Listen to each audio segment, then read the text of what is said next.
C'est Julien qui est absent. Julien. Il va arriver. Il va se connecter.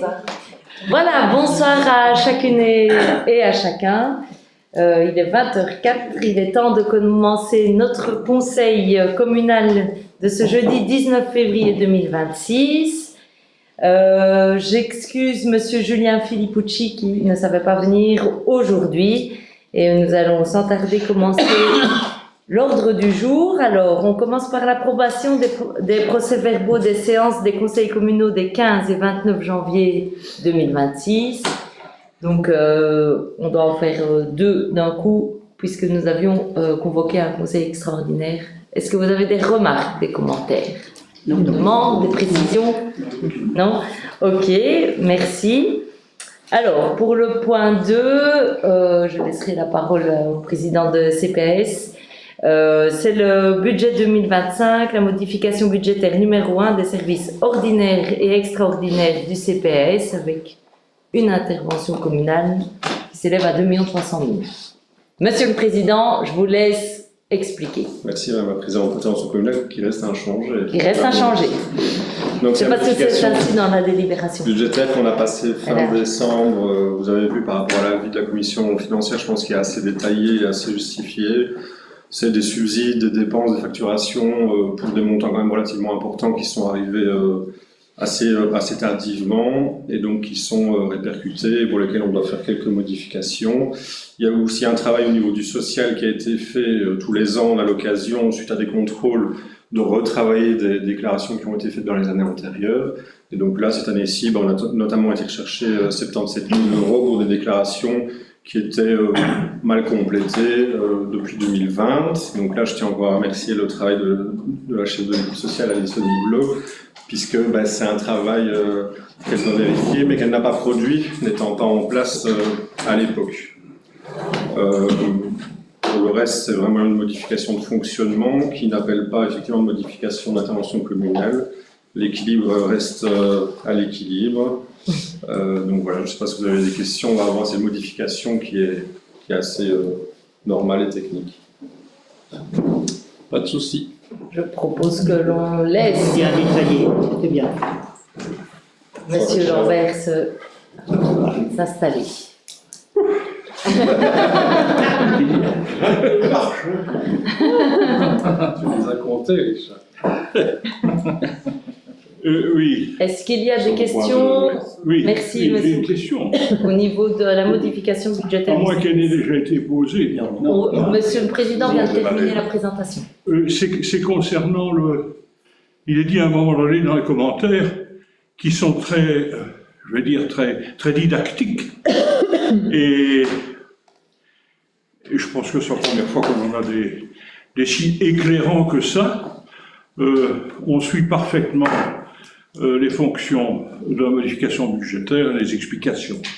Mais dans ces explications, il y en a une qui a attiré mon attention, à tort ou à raison, en ce qui concerne la charge des dettes au niveau des maisons de retraite. Oui. Il est dit qu'elles sont compensées en dépenses par rapport à des recettes. Et au niveau des recettes, il s'agit de grosso modo 200 000 €, elles sont compensées par ce qui est appelé dans les articles intervention des autorités supérieures. Alors, je n'ai pas très bien compris de quoi s'agit-il. Ça correspond à quoi ces interventions en recettes en recettes de dette, en quelque sorte? Il me semble que c'est des suivis qu'on a touchés pour Florenville et pour Villers liés au secteur non marchand. Donc il y avait 80 et 10 000 € pour Florenville et 70 000 € pour Villers. C'est des subventions qu'on reçoit avec toujours un petit peu de retard. Et à mon avis, ça doit expliquer ce point-là. Au niveau des dettes? C'est deux suivis qu'on a reçus en compensation de la fameuse dette que vous évoquez, je pense. C'est quoi, c'est le recalcul? Alors ça ne devrait pas entrer dans le poste dette, mais subside ou subvention ou que sais-je encore, parce que ça trompe un peu l'ennemi, enfin je dis. À quel point vous n'avez pas marqué où vous l'aviez Ah dans la note? si. Page 10, en recettes, en dépenses, il y a des charges financières, à charge du CPAS, et puis alors, à charge de l'autorité supérieure pour 200 000, et voilà. Et au niveau des recettes, c'est la même chose, évidemment, mais j'ai du mal de comprendre. Il y a les histoires d'emprunts que nous avons remis par rapport à la discussion avec Vivalia. Parce que les 200 000, je ne les trouve pas texte dans la note, donc j'essaie de comprendre. Le 38 et 179 d'un côté et 200 de l'autre. Donc il y a tout d'abord l'ajout des emprunts, des charges d'emprunt par rapport aux 2 maisons de repos qu'on a remis au budget du fait qu'on est toujours propriétaire des bâtiments. Et ça c'est une dépense classique qu'on avait les années précédentes. Que Vivalia ne nous facture pas et qui est d'accord. Oui. Est-ce que c'est de ce point-là dont on parle? Je n'en sais rien. Je pose la question. Parce que ça, c'est à peu près 200 et des 1000 euros de mémoire. Généralement, dans les dettes, on sait très bien qu'il y a peut-être une partie des dettes qui sont dans lesquelles l'autorité supérieure paye une partie, mais pas la totalité de ce qui a été remis, quoi. Hein. Voilà. Je suis... Voilà. Remboursement périodique des emprunts à charge de l'autorité supérieure. Hein, donc c'est bien ça, aussi bien en dépenses qu'en recettes, mais je ne comprends pas ce que ce libellé recouvre. Si ce sont des subventions, ça ne devrait pas être... Enfin, à moins que ce ne soit des subventions. Non, c'est les emprunts. C'est pour les emprunts liés à Villers, qui effectivement étaient présents historiquement au niveau des comptes et budgets du CPS, et qui vont basculer sous reprise de Vivalia lorsque le Commoda sera signé entre le CPS et Vivalia, puisque... Oui, mais c'est aléatoire, hein, ça, on n'a encore rien de... Je veux dire que les... Ah ben c'est dans le protocole d'accord qui doit faire l'objet d'un... Comme le validation n'a pas été signé, validé, les bâtiments sont toujours propriétés du CPS, donc les emprunts n'ont pas été transférés. À charge du CPS, c'est une écriture un peu blanche, parce que soit on les paye nous-mêmes, soit Vivalia les paye et nous les répercute fin de l'année. Donc finalement, dans les deux l'équation générale, ça revient. J'ai peur qu'effectivement, on ne les ait pas budgétés à l'initiale, et qu'on les met en majoration de dépenses, et puis qu'on les mette en recette en disant, bah oui, c'est une recette, non, mais une recette future, quoi. Alors là, je suis un peu... Il y a eu comme modification de ce que Vivalia va intervenir. Ce qu'il y a eu comme modification, c'est que les frais liés à la... En fait, on est dans la modification budgétaire d'aujourd'hui. Hein. Oui, j'entends bien. Ce qu'on avait budgété initialement, c'était les pécules de départ du personnel. Ah oui, ça c'est autre chose. Voilà, qui finalement, mais quand même ça a impacté, parce qu'au début on l'avait budgété, finalement on l'a impacté sur 2024 et pas sur 2025. Et ce disponible-là, vu que le Commoda dans l'intervalle n'avait pas été fait, on l'a rebasculé sur les frais d'emprunt qui ont été rajoutés effectivement sur 25. À la base on ne les avait pas budgétés initialement, ça vous avez raison. Mais ils apparaissent distinctement, ceux-là, au niveau du fonctionnement. Hein. Oui. Ce n'est pas au niveau des emprunts, quoi. Hein, c'est pas au niveau des emprunts. Oui. C'est le fonctionnement. Écoutez, vous m'enverrez un mail avec la question exacte, je demanderai à Johan, le directeur financier, parce que là, je ne trouve pas votre interrogation, en fait. À partir du moment où l'interrogation est faite en séance publique, alors ce qui peut être intéressant, c'est que la question transite vers le président de CPS et que la réponse du président de CPS transite vers l'entièreté des membres du conseil communal. Puisque la question est posée en séance. Ça amène un élément de... Demandez à M. Anselme. Oui, bien sûr. Ça amène un élément de réponse et comme ça on l'a tous à ce moment-là autour de la table. Après, pour moi, c'est lié à la sur base du fait qu'on va voter la modification budgétaire. Ok. Richard, est-ce qu'il y a une autre question? Vous assurez le suivi, Madame la Directrice Générale? Je pense que j'en ai encore une, mais je suis un peu déboussolé par mon regard, qui est tellement rare d'ailleurs. Bon, je pense que c'était ce qui était le plus important. Ouais. Voilà. On a bien vu que nos autres subventions diminuaient aussi bien en ce qui concerne la participation de la région wallonne, donc la dotation au CPS, etc. Et que, ma foi, tel qu'il est là, équilibré, ben, ma foi, espérons que ça passe, je dirais pas à la tutelle, mais à tutelle financière. Le cric-crac-boom. Voilà. Et attention. Ok. Est-ce qu'il y a... Merci. Est-ce qu'il y a d'autres questions ou remarques? Non. Eh bien, est-ce qu'on passe au vote? Ou c'est OK pour tout le monde? Moyennant le fait d'avoir la réponse à la question de M. Lambert. Très bien. Merci. C'est moi. Merci, Monsieur le Président.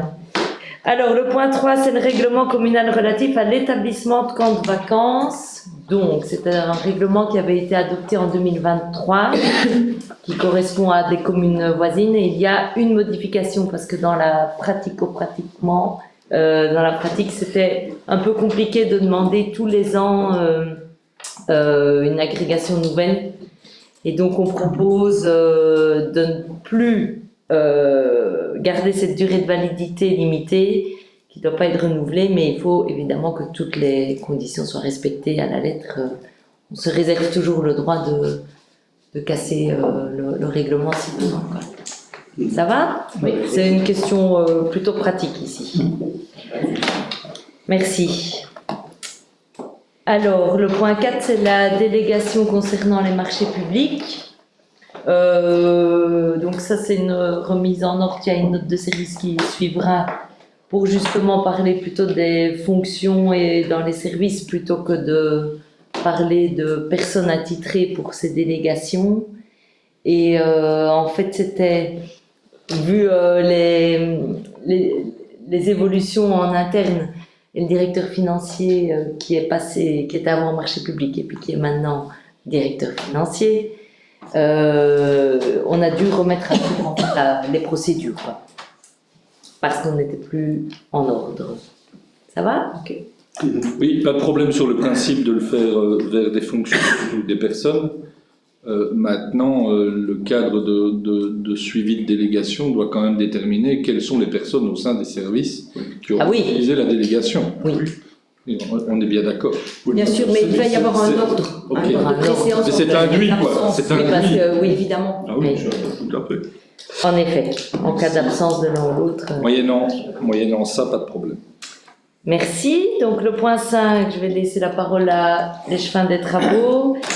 C'est un dossier important. C'est la réalisation du test de détection d'odeur rue d'Herbemont à Sainte-Cécile. Il faut admettre ici la dépense. Donc, vous connaissez, à mon avis, tous la situation de la rue d'Herbemont à Sainte-Cécile.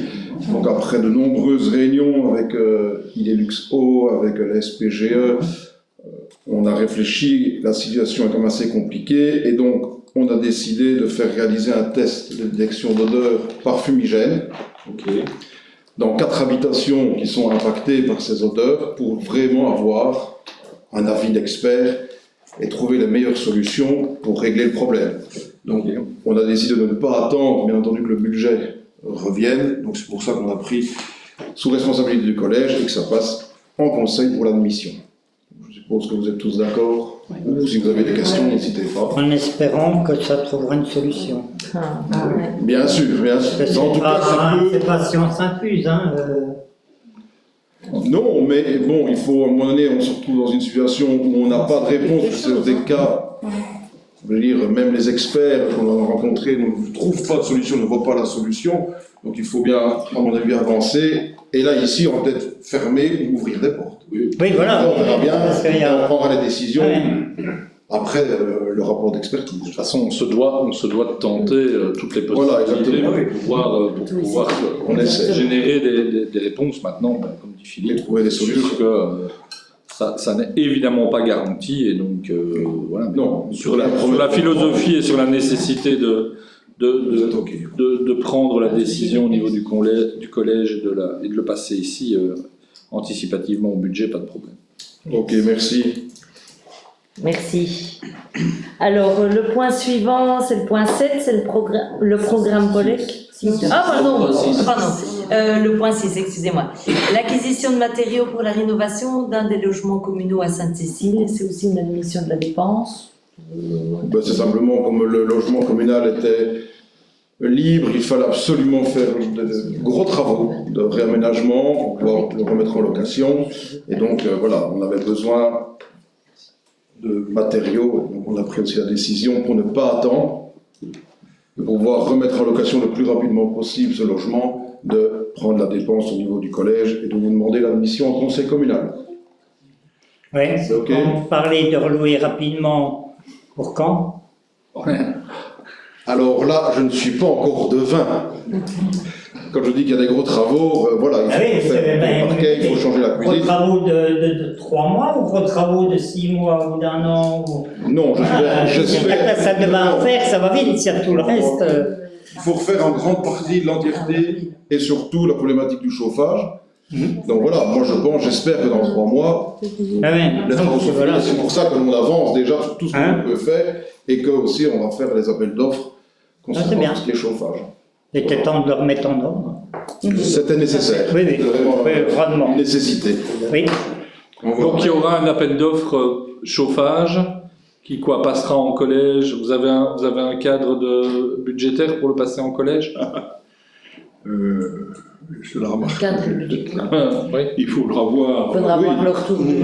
On verra bien, on va attendre le retour du Allez. budget. Mais en tout cas, il y a Les un budget- montants successifs. Oui, on bah, va pas bien s'en sûr. démarcher. mais c'est ça, Oui. d'accord. il y a un montant budget extraordinaire. Ok, ben Voilà, il y a un montant on verra à ce budget moment-là ce qu'il extraordinaire. viendra ou pas sur la table du conseil. Oui. Oui. Bien. Pas de souci. Merci. Alors, le bon point 7, le programme POLEC avec la modification de l'action 3 du programme de travail. Donc, comme vous le savez, pour pouvoir bénéficier du subside POLEC 2022, on avait dû identifier, enfin, notre agent POLEC avait dû identifier 5 actions. Dans les 5 actions, il y en avait une qui était mise en place d'une prime communale destinée à soutenir les citoyens dans les travaux d'aménagement énergétique de leurs bâtiments. Maintenant que nous sommes sous crack, on ne peut pas mettre en place ce type de prime, donc automatiquement l'action 3 sautait. Cependant, dans tout ce qui est action POLEC, nous avons un comité citoyen qui est réuni plus ou moins régulièrement et qui a des axes justement d'action, notamment un sur la sensibilisation dans les écoles. Et ils ont eux-mêmes identifié une action qui serait sympathique de mener au sein des écoles. Et donc c'est pour ça qu'on se dit, autant l'intégrer dans le programme POLEC 2022 pour avoir toujours nos 5 actions. Donc ici on propose de remplacer l'action 3 par la nouvelle action qui est déploiement et mise en évidence d'un réseau cyclo-piéton. Oui, ben on a guère le choix, puisque le crack ne veut plus qu'on donne de primes, mais c'est quand même malheureux qu'on a de l'argent pour faire de la cartographie et qu'on n'a pas d'argent pour donner des primes à nos citoyens, quoi. Oui, maintenant, c'est un projet beaucoup plus, je vais dire, pratique. Donc, on ne va pas faire de cartographie. Ou si on l'a fait, oui, mais on l'a fait en interne. Donc, on n'engage pas une société pour aller faire la cartographie. On l'a fait en interne, on identifie, on fait les liaisons avec justement les différentes écoles et plusieurs éléments comme ça pour essayer d'identifier les distances de village à village les plus sécurisantes au niveau mobilité douce. Ah, voilà. Ouais. Je n'ai plus en mémoire les différents axes, mais ici donc on remplace un axe qui était plus orienté accompagnement des citoyens sur une dimension énergétique qu'on transforme en dimension cyclopiétonne et de déplacement doux. Est-ce que la dimension d'accompagnement aux citoyens reste présente par des logiques de sensibilisation? Je sais qu'il y avait des sensibilisations qui étaient, mais j'ai pas en mémoire les différentes actions du programme du POLEC. Et si justement c'est ça que la sensibilisation au niveau énergétique va être faite via la sensibilisation dans les écoles. Parce qu'on s'est dit que c'était les élèves qui étaient les meilleurs porteurs pour transmettre justement les bonnes habitudes Ok. au niveau énergétique. Donc on remplace l'action Au 3 sein- par celle-là, et à Voilà. côté de ça, on On peut génère de la développer- sensibilisation par le biais des écoles. Oui, c'est ça. Et alors, par cette action qui est, qui Oui. est réalisée via la sensibilisation dans les écoles, on peut développer remplacer l'action 3 par une mise en évidence de réseaux cyclopiétons. Ok, d'accord. C'est officiel sans être officiel, quoi. Hein. Mais c'est ça que C'est ça. c'est pas détaillé. Et Si j'ai bien compris. Ouais, dans les annexes, c'est pas comme ça. Voilà, on y voit plus clair. Je dis le point 3. Maintenant, dans les 5 actions qui avaient été choisies par l'agent Pollec, il y avait 1 ou 2 actions obligatoires et le reste était facultatif et il avait pu identifier des petites actions et ça c'était dans les actions facultatives. Ben, à partir du moment où on continue à garder la dimension d'accompagnement pour les citoyens, c'est ça qui est à fait. important par rapport au fait que c'était préalablement identifié comme ça. Ouais. Pas de problème. Merci. Alors, pour le point 8, je vais passer la parole à notre échevin. C'est la mise sous statut de réserve naturelle domaniale pour la parcelle au lieu-dit Spirchin, à Muneau. Le lieu dit Spirchin, c'est à Lambermont, vous voyez tous ce que c'est. Oh, Oui. Un indigène. Un indigène. Situé C'est le régional de l'État. jusqu'à Muneau. Il y a le chemin du Fond Jamais, et c'est le chemin à 50 mètres plus haut vers Lambermont, qui monte à l'ancienne carrière. L'ancienne- qui monte très fort. Ben, ça monte. Mais Alors, si vous voulez, la région Wallonne a acheté l'ancienne carrière, qui est en réserve naturelle. Et à côté, on est propriétaire d'une parcelle de 47 arts, qui est très peu productive, à côté d'une carrière, vous savez bien, il n'y a pas grand-chose qui y vient.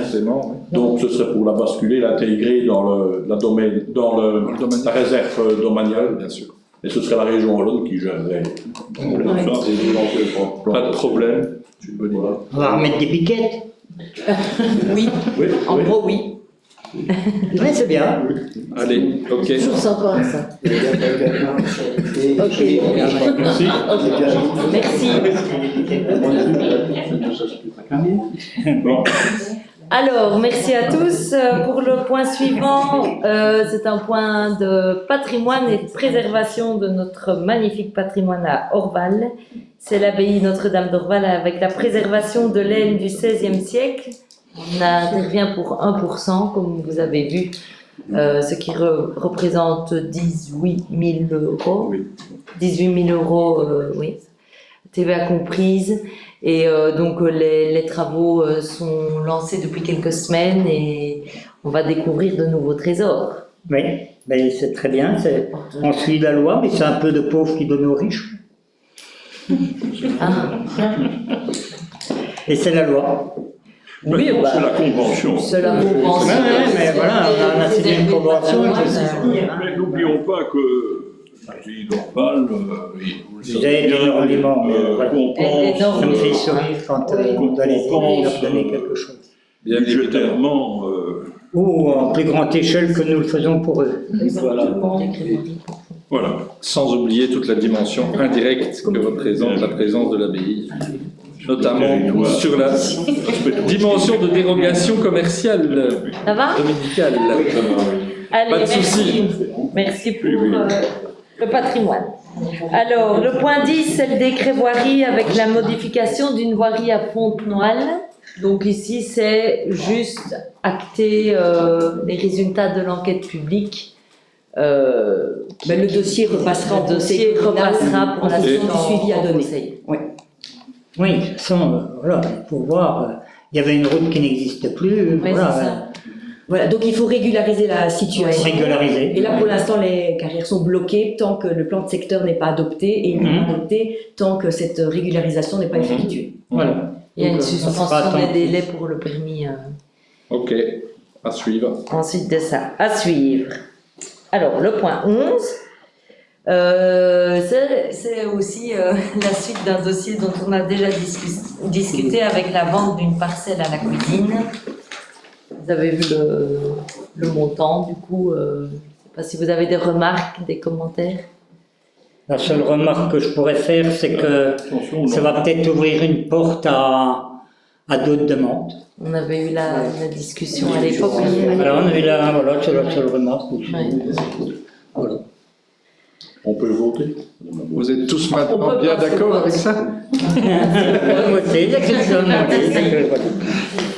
Poser la question. On peut passer au vote. Oui. Madame Théodore. Oui.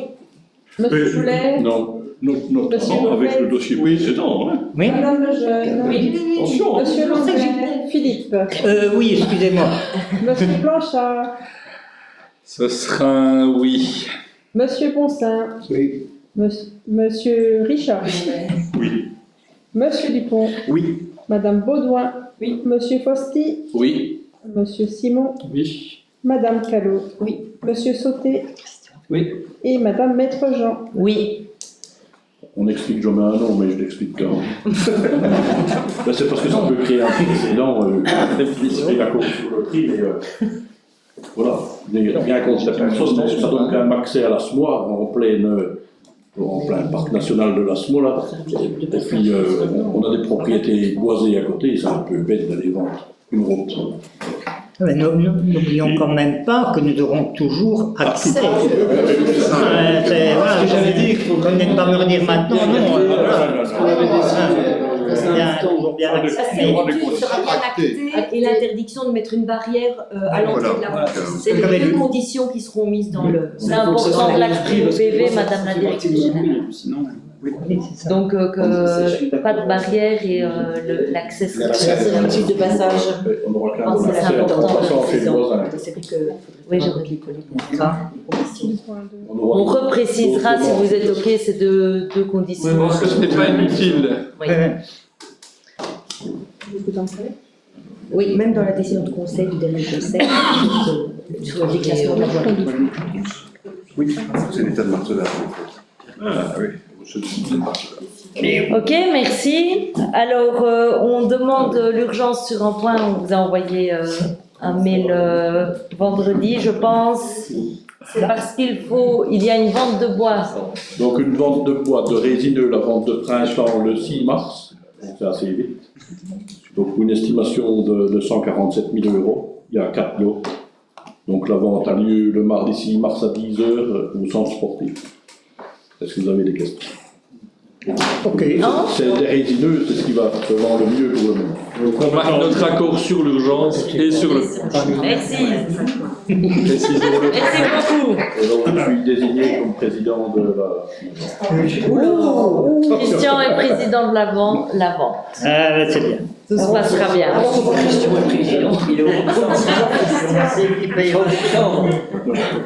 On va faire le triple. Alors, il y a un point de communication, c'est le retour de la tutelle pour Vivalia, pour l'Assemblée Générale qui s'est déroulée le 12 février. C'est bien déroulé. Et ensuite... Oui, je veux juste faire un tout petit commentaire par rapport à ça, parce que donc vous avez eu écho que c'est passé au niveau de l'Assemblée Générale avec un vote extrêmement important positivement. Et je tenais quand même à dire, parce que ici c'est le retour de la tutelle, quand même vraiment féliciter les services de la région wallonne au niveau de la tutelle à ce niveau-là, parce que générer des avis pour 43 délibérations communales plus une délibération provinciale dans un délai comme ils l'ont fait, avec des communes qui se sont positionnées dans les derniers délais pour certaines. Je trouve qu'il faut quand même les féliciter par rapport à ça, parce que ça reste une décision extrêmement importante pour l'avenir des soins de santé. Et c'est né d'une collaboration optimalisée entre les différents services. Et donc je trouvais qu'il fallait le souligner dans le cadre d'un pouvoir local. Très bien, merci. On se joint à ces remerciements. Et donc c'est ainsi que nous passons au huis clos et que s'arrête cette séance publique. Merci à toutes et tous et bonne soirée. Merci. Bonne soirée. Merci. Merci à ceux qui nous ont suivis. Aussitôt levé. Voilà.